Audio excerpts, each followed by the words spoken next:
Bonsoir, nous sommes en compagnie de Issam Kamal. Dimanche, qu'est-ce que vous faites? Moi, je sais ce que je ferai. Je serai au Théâtre Apollo pour l'applaudir pour son concert Realize. Il va présenter toutes ses dernières chansons inédites. Et puis hier, jeudi, est sorti un single, Issam. Un single important. Ça compte pour vous, c'est particulier, n'est-ce pas? Bourali. Oui, tout d'abord, merci pour l'invitation. Un grand bonjour à tous les téléspectateurs. Et oui, Bourali, c'est une nouvelle chanson que j'ai sortie avec mon groupe Mazagan, Ouais. avec qui on continue à sortir des chansons, à tourner, à faire des concerts. Et voilà, ça c'est le dernier né. C'est une chanson un peu osée dans notre carrière de groupe parce que on est souvent fusion, musique fusion avec des influences traditionnelles. Celle-là, on sort un peu de cette habitude en donnant un côté plus urbain. Et voilà. À ce rythme-là. Ouais. Nous en parlerons au cours de cette émission. Merci beaucoup d'avoir accepté notre invitation. Dimanche, vous serez sur scène. Oui. Et aujourd'hui, vendredi, vous acceptez d'être là. Quel honneur pour nous. Toute C'est l'équipe un vous honneur pour moi, remercie ça, d'être sincèrement. là. Apollo Théâtre, dimanche, il sera en concert. Mais pour l'instant, nous lui souhaitons la bienvenue à Afro Night.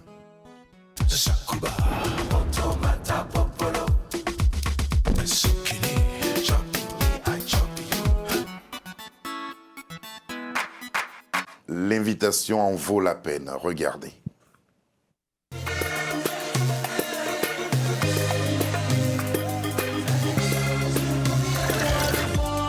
J'ai déjà touché la tempête, moi je connais. J'ai toujours reçu le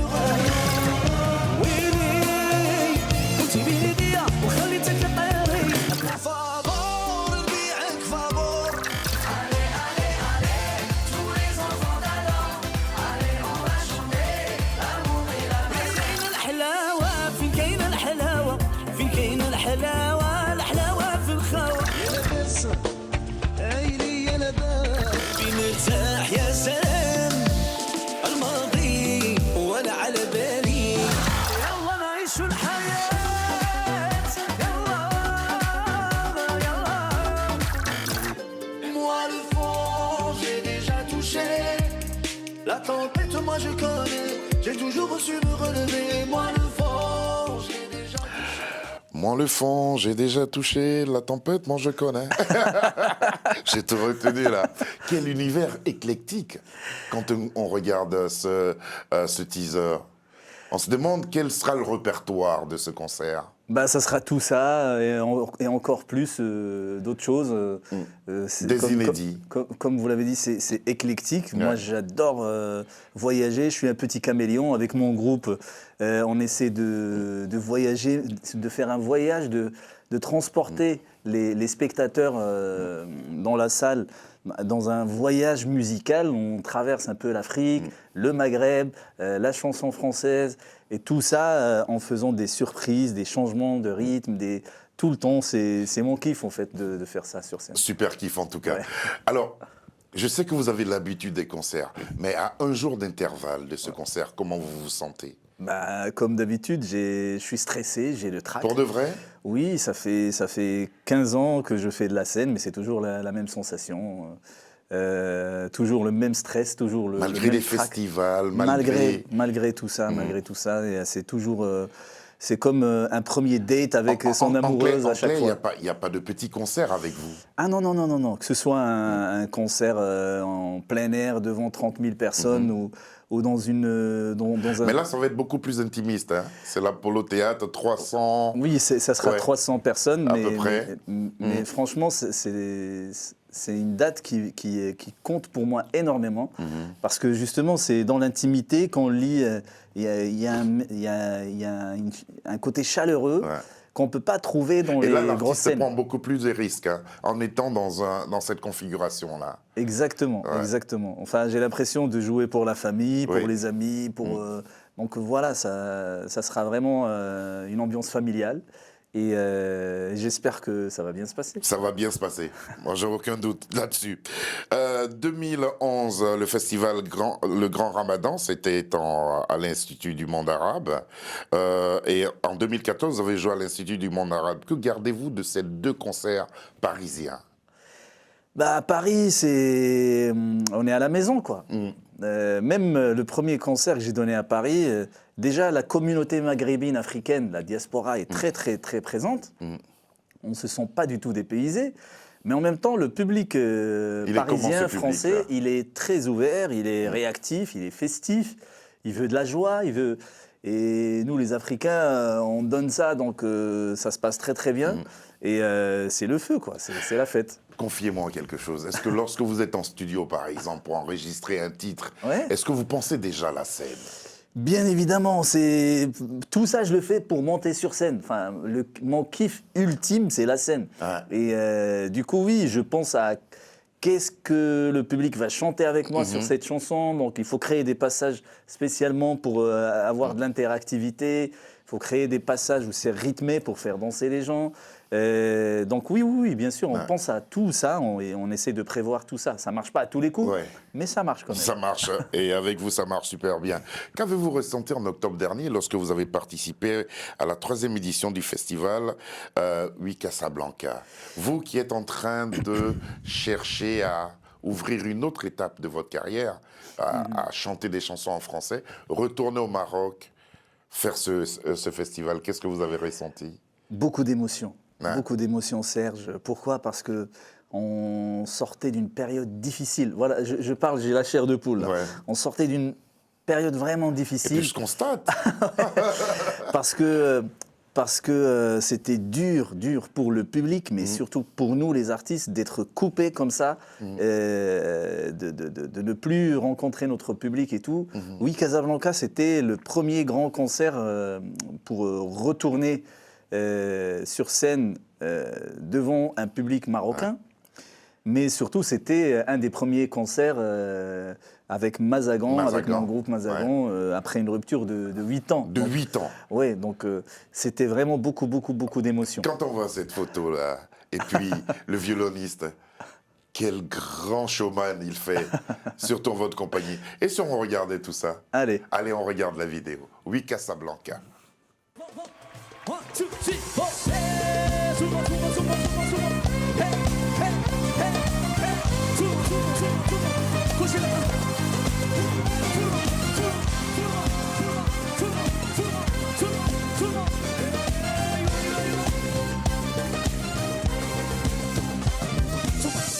أرواح البنيو هيا كازا دار كبيرة تجمع الأحباب نمشيو من بلاد لبلاد وانا واحد يوقف في الباب يا حبايبي بريفو راني زايد وهادي كازا عاود يا حبايبي يا راني زايد يا وهادي بلادي يا هاني براني فهمني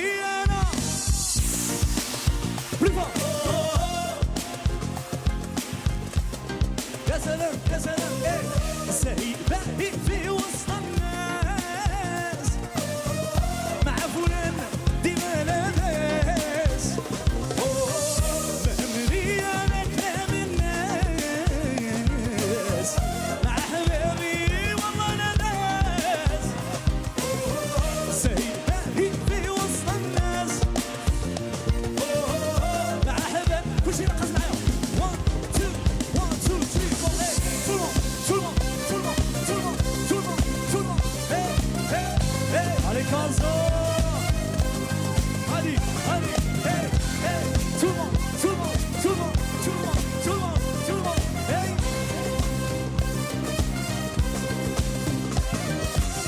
ونأمن أنا يا بالفعل ونموت أنا في تراب الجبل والوجوه اللي ما تسمع بالبال هيا زول علام يا حبيبي يا راني زاهي يا وهادي بلادي جاتني هالجاسبة ناعسين انا شوية يا حبيبي راني زاهي يا وهادي بلادي يا ماني براني بهمني انا كلام الناس سوما Issam Kamal, que pensez-vous de voir au public marocain? Ah, le public marocain, c'est un public... Que pensez-vous de voir à ce public-là? Qu'est-ce que je dois à ce public? Oui. Oh, mais je dois tout. Ouais. Je dois tout à ce public marocain. C'est les gens qui m'ont applaudi quand j'étais à mes débuts avec mon groupe Mazagan. J'ai eu beaucoup d'encouragement, beaucoup d'amour de ce public jusqu'à aujourd'hui, beaucoup de soutien encore, même quand j'ai commencé ma carrière francophone, on va dire. Il y a toujours autant de soutien. Je dois tout à ce public. En octobre dernier, c'était un retour gagnant pour vous. Retrouver votre groupe, retrouver votre public. Qu'est-ce que vous avez ressenti? Bah, comme j'ai dit tout à l'heure, c'était très mitigé. J'étais très très excité, en même temps beaucoup de trac parce que c'était le retour avec Mazagan, ensuite le retour sur scène après 2 ans, de pandémie, c'était dur. Et voilà, c'était de l'excitation, du trac, de la joie, c'est un mélange d'émotions incroyable. Mais c'est toujours un plaisir, pour moi en tout cas, c'est toujours un plaisir de monter sur scène. Est-il vrai que votre collaboration avec Alpha Blondy a créé une sorte de déclic en vous? Oui, déjà Alpha Blondy, c'est un grand monsieur avant d'être un grand artiste. Et le fait de travailler avec quelqu'un comme ça, déjà pour moi c'était on va dire un exploit pour un petit jeune qui commence à faire de la musique chez lui à la maison. Et tu arrives à chanter avec Alpha Blondy, bah, la légende Alpha Blondy, c'est pas rien. Et quand je vois, moi j'ai lu son parcours, j'ai vu ses interviews, j'ai vu comment il a galéré, comment il a travaillé pour faire sa carrière. C'était un rêve et c'est devenu réalité. Donc on ne peut que suivre son Exporter son sa culture. Exporter sa culture, et surtout transmettre un message. C'est ça le plus important. Et ça vous a donné aussi envie d'écrire en français? Oui, et ça date un peu ça remonte un peu plus loin que ça, mais oui, ça m'a redonné cette envie, et surtout quand je me suis installé en France, ça y est, c'est parti. C'est parti. Écrire en arabe et écrire en français, est-ce que c'est le même exercice? Sincèrement, pour moi, écrire en français au début, c'était un peu compliqué, parce que c'est pas ma langue maternelle.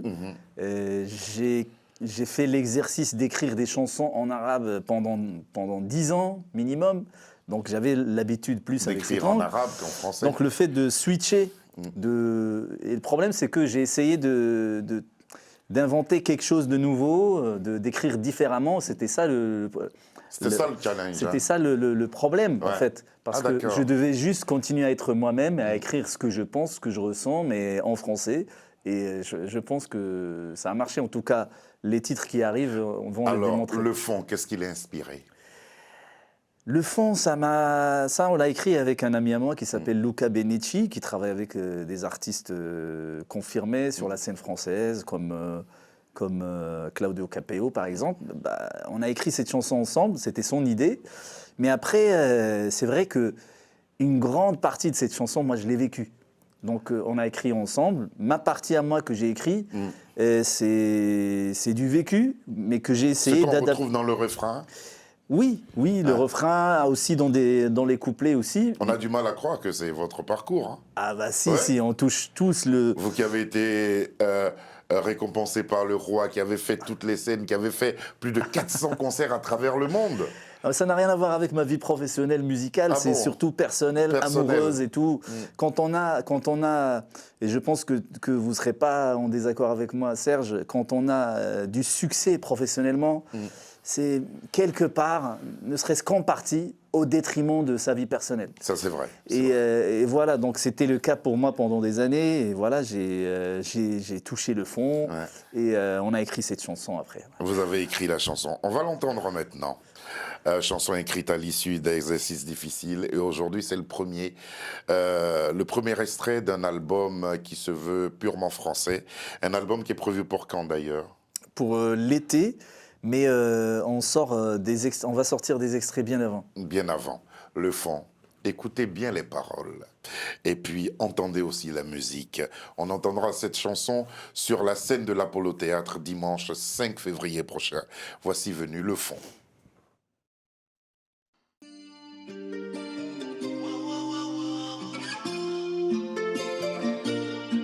Moi le fond, je l'ai déjà touché. La tempête, moi je connais. J'ai toujours su me relever. Moi le fond, je l'ai déjà touché. Maintenant c'est l'heure de la vérité. Moi le fond, j'ai déjà touché. La tempête, moi je connais. J'ai toujours su me relever. Moi le fond, j'ai déjà touché. Maintenant c'est l'heure de la vérité. La vérité c'est que j'ai tout donné. J'ai perdu mon cœur et ta chaise. Pourtant c'est toi qui m'as abandonné. Au milieu de mes détresses, aujourd'hui je te rends ta monnaie. Ça fait longtemps que j'encaisse. Tu sais très bien que j'aime pas des conflits, mais j'aime pas non plus la faiblesse. La vérité ça fait mal et moi je sais pas mentir. Abandonner c'est normal, j'ai plus rien à dire. Me surpasser c'était pas assez pour te réjouir. Maintenant je te laisse avec tes démons. Moi le fond, j'ai déjà touché. La tempête, moi je connais. J'ai toujours su me relever. Moi le fond, j'ai déjà touché. Maintenant c'est l'heure de la vérité. Je t'ai tout donné. Ma sueur, mes cris, tu connais. Je vais rester mollet. C'est mieux que d'être mal accompagné. Y'en a marre, tu peux plus raisonner. Ça y est, l'heure a sonné. J'ai tout donné. Je me bats, mais j'ai tout pardonné. La vérité, ça fait mal et moi je sais pas mentir. Abandonner c'est normal, j'ai plus rien à dire. Me surpasser c'était pas assez pour te réjouir. Maintenant je te laisse avec tes démons. Moi le fond, j'ai déjà touché. La tempête moi je connais. J'ai toujours su me relever. Moi le fond, j'ai déjà touché. Maintenant c'est l'heure de la vérité. Moi le fond, j'ai déjà touché. Moi le fond, j'ai déjà touché.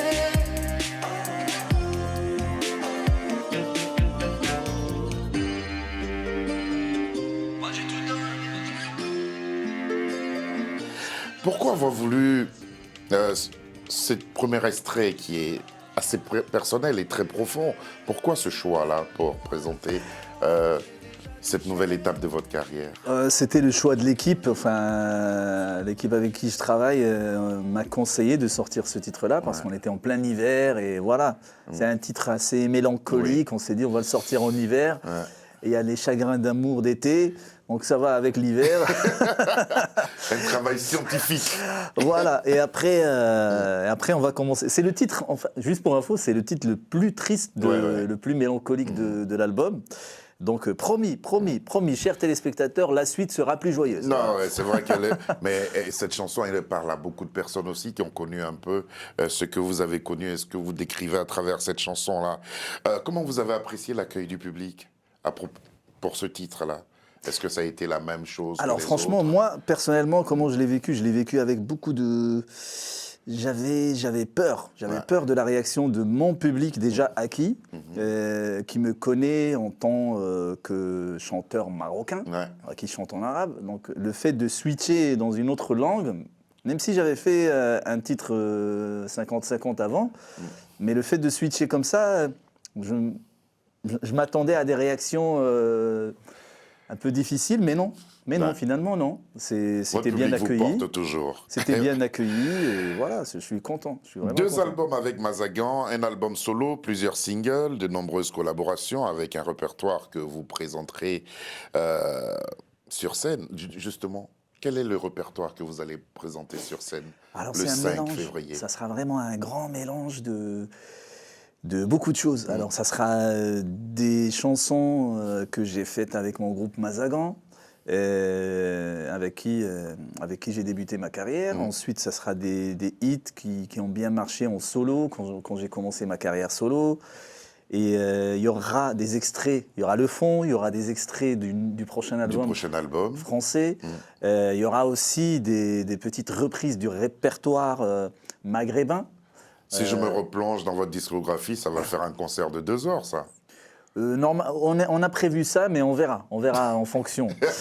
En fonction de la direction de la salle, parce que normalement on est autorisé pour faire 1h30. 1h30. On verra. Et voilà, donc ça sera forcément 1h30. Et donc il y aura tout ça, plus des reprises de certains classiques de la chanson française, mais revisités. D'accord. Revisités, un peu fusionnés à l'africaine, quoi. On sera là pour vous applaudir, mais avant, hier jeudi, est sorti ce titre-là. Pardon. Ça, c'est Bouhali. Oui. Qu'est-ce que ça veut dire? Bouhali, c'est un mot, je vais dire, intraduisible. Ah Je ne peux bon pas le traduire en français. C'est un mélange d'hypersensible et de naïf et d'honnête. C'est un mélange de ces trois mots. Et Bouhali, c'est quelqu'un qui trace son chemin tranquille, qui souffre beaucoup parce qu'il est dans la sensibilité, dans l'empathie, humainement, c'est quelqu'un de très très sensible, voire même fragile parfois, mais qu'on exploite malheureusement. Pourquoi ce titre est particulier pour vous? Est-ce parce que vous jouez avec Mazagan ou c'est pour la portée du message? Pour le message d'abord, et oui, parce que c'est une nouvelle expérience avec Mazagan. Avec Mazagan, on est surtout un groupe de rock qui travaille sur la musique traditionnelle maghrébine, mais là, on a changé un petit peu, on est passé du côté urbain et on sent qu'il y a une touche urbaine. Et la particularité, c'est surtout, comme vous l'avez dit, c'est surtout le message, parce que cette catégorie de gens-là, surtout dans la société africaine, dans les sociétés africaines, je vais dire, c'est très très difficile, c'est très dur pour ces gens-là, les hypersensibles. Oui, ouais. Selon les scientifiques, 20% de la population mondiale est hypersensible, et c'est la même proportion dans tous les pays à peu près, on va dire. Et c'est dur pour ces gens-là de vivre dans des pays où la vie n'est pas simple. En fait. Où ils sont un peu incompris aussi. Très très incompris, Très incompris. C'est ça le grand malheur des hypersensibles. Bouhali, Ouais. comme il dit, pas moyen de traduire, il faut écouter la chanson. On va retrouver ce titre sur scène? Pas cette fois-ci, mais bientôt, et avec Mazagan. Bientôt. Quel est l'orchestre et la formation qui vous accompagnera pour ce concert? C'est important de le savoir. Je suis très très content parce que j'ai eu la chance de croiser de très bons musiciens à mon arrivée en France. Vous faites des infidélités à Mazagan, vous? Non, pas du tout, pas du tout, pas du tout. Au contraire, il y a même des musiciens qui jouent avec moi sur Paris, qui sont très très potes avec mon groupe, comme Youssef Bouchou, c'est un des meilleurs bassistes sur la place... Parisienne? Non, pas parisienne, mais casablancaise, je veux dire, avant de s'installer ici. Et voilà, il y a Joris, un batteur qui vient de Bordeaux, qui a accompagné plein d'artistes de différentes influences musicales. Il y en a des très très expérimentés, il y a des jeunes qui commencent, mais très très talentueux. Et moi, je suis un musicien aussi, donc sur scène, je joue du luth, je joue de la guitare et je chante. Il y aura quelques surprises aussi sur scène, il y aura quelques invités. Quelques invités. Qu'est-ce que vous attendez du public parisien pour cet événement-là? Même si ça a lieu dans un espace où on sera vraiment les uns à côté des autres, espace familial, très chaleureux, qu'est-ce que vous attendez du public? Justement ça, une ambiance familiale, chaleureuse, où on est soi-même, où on s'amuse, on chante, on danse, on crie, on répète des refrains en chœur, et voilà, on est dans l'émotion, forcément, on va chanter, on va crier, on va sauter, on va pleurer ensemble, et voilà. On sera là pour vous applaudir. Et puis, il y a un titre qui ne va pas manquer à cet événement-là, c'est Dounia.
La suite, évidemment, c'est dimanche à l'Apollo Théâtre. Il reste encore des places? Oui, il reste encore des places. Donc Quelques places, venez. il faut se dépêcher. Oui, Il faut se dépêchez-vous. dépêcher. Je Il faut vous se attends. dépêcher. On sera là. Et Eh puis ben, le public sera là aussi. Ah ouais, et Serge, Voilà. il sera là. Il sera Ouais, je parmi serai nous. là. Il sera Je parmi serai nous. là. Merci Sans beaucoup. faute, je serai là. Merci beaucoup, Issam Kamal, d'être Merci à venu vous. jusqu'à nous. Et puis, regardez ce qu'on vous offre en cadeau. Mais avant, je vais dire merci à Sabir Gaïb qui a réalisé cette émission, à Lucie Dionne, à Davina, à Alexandra et à Ahmed qui nous ont aidés à la préparation de cette émission. Et en cadeau pour vous, un gros cadeau Ah, je de suis la part gâté, de là. Télésud, le teaser qui annonce ce rendez-vous. N'oubliez pas, c'est dimanche à partir de 20h à l'Apollo Théâtre. Bonsoir et je vous retrouverai lundi avec un grand plaisir.